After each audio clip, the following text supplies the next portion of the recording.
बिस्मिल्लाहिर्रहमानिर्रहीम। अस्सलाम वालेकुम। मैं हूँ advocate Rabia. Consumer protection law की जो है वो आज एक और वीडियो के साथ हूँ। हम लोगों ने प्रीवियसली कुछ सेक्शन पढ़े थे जिसमें हम लोगों ने पढ़ा था कि डैमेजेस कब और किस तरीके से क्लेम किए जा सकते हैं। आज हम उसका पार्ट 3 पढ़ेंगे और पार्ट 3 में है सेक्शन 15। वो कहता है restriction on grant of damages, यानी कि ये कह रहा है कि कहाँ पर रिस्ट्रिक्शन लगी हुई है डैमेजेस ग्रांट होने के लिए। अब सबसे पहले हम पढ़ेंगे कि डैमेजेस है क्या। ठीक है जी। डैमेजेस आपके जो है वो लॉ में 3 टाइप्स के होते हैं। ठीक है, 3 टाइप में आपका पहला डैमेजेस होता है आपकी यानी कि सेल्फ का। ठीक है जी। नंबर 2 पर होता है आपकी मनी का।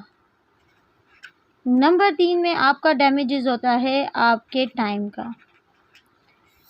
कोई भी बंदा अगर किसी भी फर्द को सेल्फ यानी कि इंजर्ड कर रहा है, उसका नाम ख़राब कर रहा है, उसकी जो है उसकी नाम ख़राब कर रहा है, मतलब कि उसका नाम सोशल मीडिया पे यूज़ कर रहा है या उसकी बदनामी का बाइस बन रहा है, ऐसा कोई काम कर रहा है, या कोई बंदा किसी को ज़ख्मी करता है, तो ये हो गया सेल्फ में। और वहाँ पर वो बंदा क्या क्लेम करेगा? डैमेजेस। ठीक है। अब सिंध कंज्यूमर प्रोटेक्शन लॉ में मनी की ये गारंटी है कि जी आपने जो चीज़ ख़रीद की वो सही नहीं निकली, दैट मीन्स कि आपको जो डैमेजेस आए, जो नुकसान आया वो मनी का आया, पैसों का, क्योंकि जो प्रोडक्ट आपने ली थी वो आपको वैसे नहीं मिली। टाइम का डैमेज मतलब कि उस चीज़ को परचेज़ करने के लिए आपका टाइम लगा, उस चीज़ को रिटर्न करने के लिए आपका टाइम लगा। इफ़ केस अगर वो रिटर्न नहीं कर रहे हैं तो आपने जो केस प्रोसीड किया उसमें जो आपका टाइम लगा वो आपके डैमेजेस में कॉल आएगा। जब ये तीनों डैमेजेस में से किसी एक के अब डैमेजेस के बदले में आपको क्या मिलता है? आपको डैमेजेस के बदले में मिलते हैं पैसे।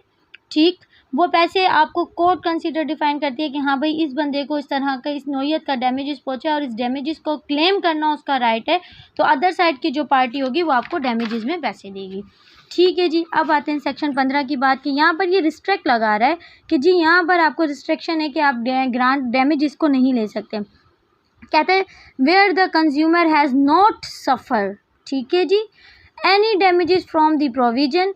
अगर किसी कंज्यूमर ने कोई डैमेजेस सफ़र नहीं किया, यानी कि उसको कोई मुश्किल ही नहीं आई जो डैमेजेस इस लॉ में दिए गए हैं, तो shall not be liable any damages. उस पर डैमेजेस का दावा ही नहीं बनता, यानी कि उसको कोई राइट नहीं है कि वो डैमेजेस क्लेम करे, एक्सेप्ट सिवाय इसके the return of the consideration apart from the cost, के सिवाय इसके कि जो उसने प्रोडक्ट ख़रीदा है उस प्रोडक्ट को वो रिटर्न कर सके अपनी कंसिडरेशन यानी कि अपनी जो है रज़ामंदी के साथ। समझ आया कि यहाँ पर इसने रिस्ट्रिक्ट लगाया कि अगर आपको बिला वजह कोई डैमेजेस नहीं आए तो आप बिला वजह कोर्ट जाकर नहीं कहेंगे कि जी मुझे आप डैमेजेस दें क्योंकि डैमेजेस बन रहा है। अगर वो चीज़ इजीली आपकी रिटर्न हो जाती है और आपको उसके बदले में कॉस्ट मिल जाती है तो आपको ज़रूरत नहीं है। सेक्शन 16 ड्यूटी ऑफ डिस्क्लोजर, ये हमने प्रीवियस सेक्शन में भी पढ़ा था। कंज्यूमर लॉ में ये चीज़ थोड़ी सी कॉमन है कि आपको बहुत सारे ऐसे जो हैं सेक्शन मिलेंगे जो रिपीट में आपके पास होंगे। तो ये कहता है कि where the nature of the service is such disclose, जो सर्विस की नेचर होगी वो क्या होगी ये इस लॉ में बता रहा है। अच्छा, ड्यूटी ऑफ डिस्क्लोजर यानी कि जो प्रोडक्ट है उसके बारे में आपने बताना है, ये वो सारी चीज़ें। अब इसने कहा कि जो सर्विस आपने देनी है उसको डिस्क्लोज करना है। अब सर्विस में क्या क्या चीज़ें होगी?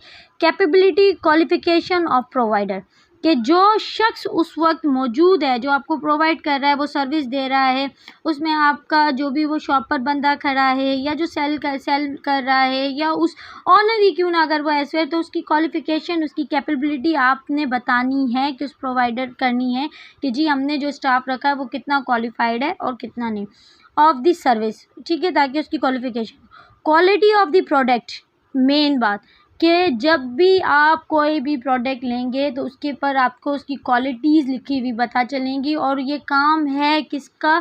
सेलर का, कि वो अपने प्रोडक्ट की क्वालिटीज़ बताए। यानी कि कुछ जो गिने चुने ब्रांड्स हैं तो वो किस वजह से मशहूर हैं कि उनकी क्वालिटीज़ अच्छी आती है।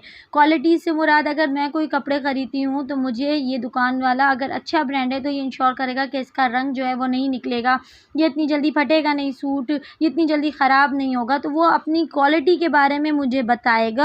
तो ये क्या है? ये उसका काम है, ये हम पर वो कुछ एहसान नहीं कर रहा, वो अपना काम है, क्योंकि उसको लॉ ने बताया कि जो कंज्यूमर आपके पास आएगा उसको आपने क्वालिटी ऑफ प्रोडक्ट बताना है।